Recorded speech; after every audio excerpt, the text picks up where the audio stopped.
നമ്മളെ റൂമിൽ ഇരുന്ന് എന്തെങ്കിലും കിതാബ് വായിക്കുകയാണ്. അപ്പോ നമ്മളെ ഭാര്യ അടുക്കളയിലാ ഉള്ളത്, നമ്മളെ ഭാര്യനെ നമ്മൾ കാണുന്നില്ല. അപ്പോ അടി ഒരു ഗ്ലാസ് കട്ടൻ വേണം എന്ന് നമ്മൾ പറയില്ലേ? നമ്മൾ ഭാര്യനെ കണ്ടിട്ടാ? അല്ലല്ലോ, കണ്ടിട്ടല്ലോ. അതുപോലെ ഉള്ളൂ ജിന്നിനോട് ചോദിക്കണത് എന്ന് വരെ പറഞ്ഞ് നിസ്സാരമായി ഇതിനെ തള്ളുന്ന ആളുകളാണ്. കാണാത്തവരോട് സഹായം തേടാം, അതിലിപ്പോ ആർക്കും തർക്കില്ല. ആർക്കാ തർക്കം? ഒരാൾ കുളിമുറി ഇരിക്കുമ്പോ ഭാര്യ അടുക്കലാണ്, എന്റെ ശബ്ദം കേൾക്കുന്ന വരുന്നില്ല ഭാര്യ ഉള്ളത്, മോളെ ആ സോപ്പിംഗ് എടുക്ക് എന്ന് പറഞ്ഞാൽ ഒരിക്കലും അത് തെറ്റല്ല, ഒരിക്കലും അത് കുറ്റകരമല്ല എന്നാണ് പറഞ്ഞത്. അതുപോലെ തന്നെ ഇപ്പോ ഒരു സ്ഥലത്ത് മലക്കുണ്ട്, മലക്കിന്റെ സാന്നിധ്യമുണ്ട്, പക്ഷേ മലക്കിനെ കാണുന്നില്ല. എന്നാൽ മലക്കിനോട് ചോദിക്കാമോ? ഒരു പ്രശ്നവുമില്ല. എന്നാൽ മലക്കിനോട് ചോദിക്കാമോ? ഒരു പ്രശ്നവുമില്ല. എന്താ ചെയ്താൽ നമ്മളെ റൂമിൽ ഇരുന്ന് എന്തെങ്കിലും കിതാബ് വായിക്കുകയാണ്. അപ്പോ നമ്മളെ ഭാര്യ അടുക്കളയിലാ ഉള്ളത്, നമ്മളെ ഭാര്യനെ നമ്മൾ കാണുന്നില്ല.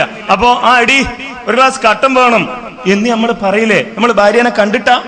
അല്ലല്ലോ, കണ്ടിട്ടല്ലോ. അതുപോലെ ഉള്ളൂ ജിന്നിനോട് ചോദിക്കണത് എന്ന് വരെ പറഞ്ഞ് നിസ്സാരമായി ഇതിനെ തള്ളുന്ന ആളുകളാണ്.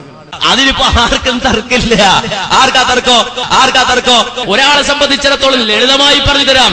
ഒരാൾ കുളിക്കാൻ ബാത്റൂമിലേക്ക് കയറി, അങ്ങനെ വാതിലടച്ചു, സോപ്പ് തീർന്നുപോയി, ഭാര്യ അടുക്കളയിലാണ്, ഭാര്യയെ കാണുന്നില്ല.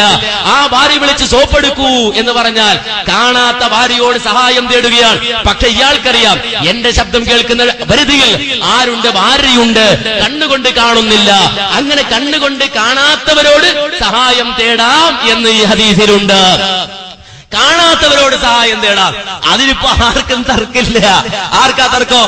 ഒരാൾ കുളിമുറി ഇരിക്കുമ്പോ ഭാര്യ അടുക്കലാണ്, എന്റെ ശബ്ദം കേൾക്കുന്ന വരുന്നില്ല ഭാര്യ ഉള്ളത്, മോളെ ആ സോപ്പിംഗ് എടുക്ക് എന്ന് പറഞ്ഞാൽ ഒരിക്കലും അത് തെറ്റല്ല, ഒരിക്കലും അത് കുറ്റകരമല്ല എന്നാണ് പറഞ്ഞത്.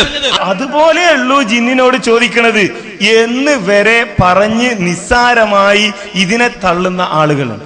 ഒരിക്കലും അത് തെറ്റല്ല, ഒരിക്കലും അത് കുറ്റകരമല്ല എന്നാണ് പറഞ്ഞത്. ഒരാളെ സംബന്ധിച്ചിടത്തോളം ലളിതമായി പറഞ്ഞു തരാം.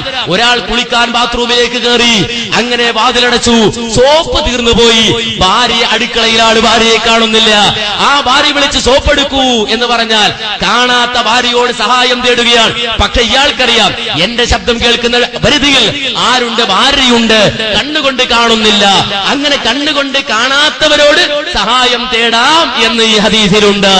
അതുപോലെ ഉള്ളൂ ജിന്നിനോട് ചോദിക്കണത് എന്ന് വരെ പറഞ്ഞ് നിസ്സാരമായി ഇതിനെ തള്ളുന്ന ആളുകളാണ്. എന്താ ചെയ്താൽ നമ്മളെ റൂമിൽ ഇരുന്ന് എന്തെങ്കിലും കിതാബ് വായിക്കുകയാണ്. അപ്പോ നമ്മളെ ഭാര്യ അടുക്കളയിലാ ഉള്ളത്, നമ്മളെ ഭാര്യനെ നമ്മൾ കാണുന്നില്ല. അപ്പോ അടി ഒരു ഗ്ലാസ് കട്ടൻ വേണം എന്ന് നമ്മൾ പറയില്ലേ? നമ്മൾ ഭാര്യനെ കണ്ടിട്ടാ? അല്ലല്ലോ, കണ്ടിട്ടല്ലോ. അതുപോലെ ഉള്ളൂ ജിന്നിനോട് ചോദിക്കണത് എന്ന് വരെ പറഞ്ഞ് നിസ്സാരമായി ഇതിനെ തള്ളുന്ന ആളുകളാണ്. നേരത്തെ പറഞ്ഞു, എന്താ ശൗക്കാനി പറഞ്ഞത്? കണ്ണിൽ കാണാത്തവരോട് സഹായം തേടാം, അഥവാ കണ്ണിൽ നിന്ന് മറഞ്ഞു നിൽക്കുന്നവരോട് സഹായം തേടാം എന്ന് ഈ ഹദീസിൽ ഉണ്ട്, തെളിവ് പിടിക്കാം എന്ന്. എന്താണ് ഇതിന്റെ അർത്ഥം? കണ്ണുകൊണ്ട് കാണാത്തവരോട് സഹായം തേടാൻ പാടില്ല എന്ന് ആരാ പറഞ്ഞത്? ഒരാളെ സംബന്ധിച്ചിടത്തോളം ലളിതമായി പറഞ്ഞു തരാം. ഒരാൾ കുളിക്കാൻ ബാത്റൂമിലേക്ക് കയറി, അങ്ങനെ വാതിലടച്ചു, സോപ്പ് തീർന്നുപോയി, ഭാര്യ അടുക്കളയിലാണ്, ഭാര്യയെ കാണുന്നില്ല. ആ ഭാര്യ വിളിച്ച് സോപ്പ് എടുക്കൂ എന്ന് പറഞ്ഞാൽ കാണാത്ത ഭാര്യയോട് സഹായം തേടുകയാണ്. പക്ഷെ ഇയാൾക്കറിയാം എന്റെ ശബ്ദം കേൾക്കുന്ന പരിധിയിൽ ആരുണ്ട്? ഭാര്യയുണ്ട്, കണ്ണുകൊണ്ട് കാണുന്നില്ല. അങ്ങനെ കണ്ണുകൊണ്ട് കാണാത്തവരോട് സഹായം തേടാം എന്ന് ഈ ഹദീസിലുണ്ട്. കാണാത്തവരോട് സഹായം തേടാം, അതിലിപ്പോ ആർക്കും തർക്കില്ല. ആർക്കാ തർക്കം? ഒരാൾ കുളിമുറി ഇരിക്കുമ്പോ ഭാര്യ അടുക്കലാണ്, എന്റെ ശബ്ദം കേൾക്കുന്ന വരുന്നില്ല ഭാര്യ ഉള്ളത്, മോളെ ആ സോപ്പിംഗ് എടുക്ക് എന്ന് പറഞ്ഞാൽ ഒരിക്കലും അത് തെറ്റല്ല, ഒരിക്കലും അത് കുറ്റകരമല്ല എന്നാണ് പറഞ്ഞത്. അതുപോലെ തന്നെ ഇപ്പോ ഒരു സ്ഥലത്ത് മലക്കുണ്ട്, മലക്കിന്റെ സാന്നിധ്യമുണ്ട്, പക്ഷേ മലക്കിനെ കാണുന്നില്ല.